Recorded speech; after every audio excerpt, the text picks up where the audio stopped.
देखो, हम बिना इंट्रो किए, बिना आपका टाइम वेस्ट किए सीधा पॉइंट पे आते हैं। आपने इस वीडियो पे क्लिक किया, इसका सीधा ये मतलब है कि आप एग्जाम्स में अच्छे मार्क्स के साथ पास होना चाहते हो या तो जीरो से हीरो स्टूडेंट बनना चाहते हो। तो आपको सबसे पहले ये समझना होगा कि टॉपर स्टूडेंट स्टडी हार्ड पर नहीं बल्कि स्टडी स्मार्ट पर फोकस करता है, जिसके लिए आपको बस ये कुछ स्टेप्स फॉलो करने होंगे। इसमें पहला स्टेप है कि achieve a mindset of A topper. शायद हो सकता है कि आप भी बाकी 99% स्टूडेंट्स की तरह इस वीडियो को बीच में आधा अधूरा छोड़कर चले जाओगे, या अभी आपका मन कर रहा होगा किसी दूसरी वीडियो को देखने का। ऐसा क्यों? क्योंकि आपका माइंडसेट हाई स्कोरिंग या टॉपर की तरह नहीं है। आपको पता भी नहीं है, लेकिन आपके माइंड को लगता है कि यार शायद मुझसे नहीं हो पाएगा, तभी आप एक के बाद दूसरी वीडियो पे जंप करते रहते हो।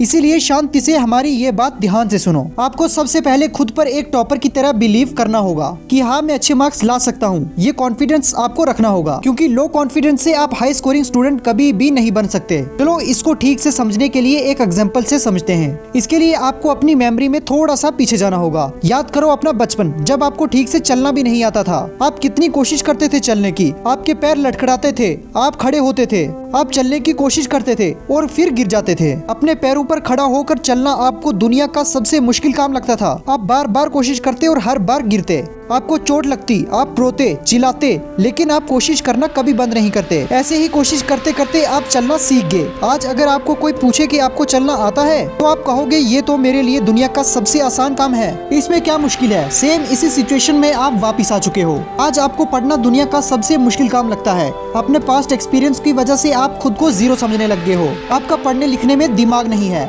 आप खुद को एवरेज या लूजर स्टूडेंट मानते हो। आपको लगता है कि आप कभी भी कोई भी बड़ा कॉम्पिटिटिव एग्जाम को क्रैक नहीं कर पाओगे, अपने एग्जाम्स में अच्छे स्कोर नहीं कर पाओगे, क्योंकि आज तक आपके अच्छे मार्क्स नहीं आए हैं। आप मुश्किल से पास हो पाते हो, इसीलिए आपको लगता है कि आपके बस की बात ही नहीं है। लेकिन ये सब आपका माइंडसेट का खेल है। आपको लगता है कि ये बहुत मुश्किल है, आपसे नहीं होगा, लेकिन फाइनली जब आप उसे कर लेते हो तो वो आपके लिए बहुत आसान हो जाता है। इसीलिए सबसे पहले आपको अपने माइंडसेट को चेंज करके खुद पर कॉन्फिडेंस रखना होगा। आपको बस ये समझना होगा कि जैसे चलना आपके लिए एक टाइम पर मुश्किल था, ऐसे ही मुझे ये भी मुश्किल लग रहा है, लेकिन मैं इसे कर सकता हूँ और करूँगा और खुद को जीरो से हीरो बनकर दिखाऊंगा। जब आप इस माइंडसेट से पढ़ने को बैठोगे तो आपका माइंड आपकी लिमिट से बाहर निकलकर सोचेगा कि आप एक टॉपर हो, तो आपका दिमाग एक टॉपर की तरह सोचना शुरू कर देगा। एक बार आपका माइंडसेट बन जाए, उसके बाद आपको टेक्निक्स पे फोकस करना है, क्योंकि पढ़ाई बस यूं ही नहीं हो जाती कि जो समझा जैसे समझा वैसे कर लिया। टीचर ने जो पढ़ा लिया वो आंख बंद करके रट लिया। इसीलिए स्टेप नंबर 2 को फॉलो करना बहुत जरूरी है।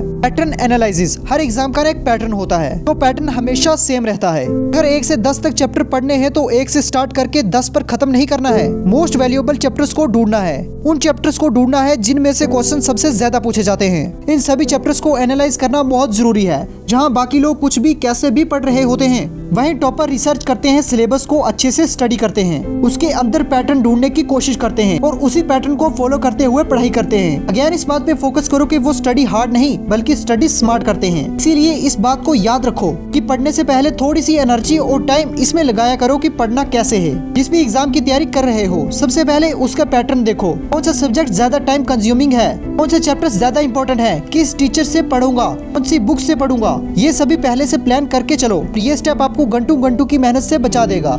नाउ सबसे इम्पोर्टेंट स्ट्रेटेजी जो कि 90% स्टूडेंट मिस कर जाते हैं, जरा ध्यान से सुनो। एक स्टूडेंट था राहुल और एक स्टूडेंट था श्याम। दोनों बहुत प्यासे एक बंजर जमीन पर फंसे हुए थे।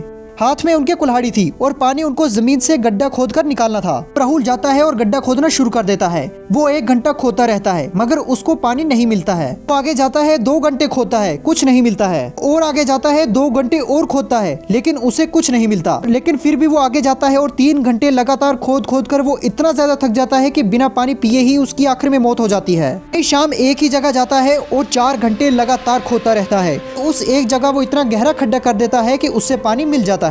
राहुल 8 घंटे अलग अलग जगह जाकर गड्ढा खोदता रहा, मर गया। वो भी शाम की तरह एक जगह खोदता रहता तक कि उसे पानी नहीं मिल जाता तो वो जिंदा होता। इसीलिए कहते हैं कि coming to a single source, यानी अलग अलग 10 मेथड के पीछे मत भागो, सिर्फ एक मेथड पर कमिटेड रहो। हाँ, टॉपर्स ज्यादा नहीं पढ़ते, वो कंसिस्टेंट रहते हैं। वीडियो अच्छा लगा हो तो इसे एक लाइक करके फैला दो अपने फेसबुक और व्हाट्सएप पे। चैनल को सब्सक्राइब करके इस चैनल को सपोर्ट करो। Thank you for watching.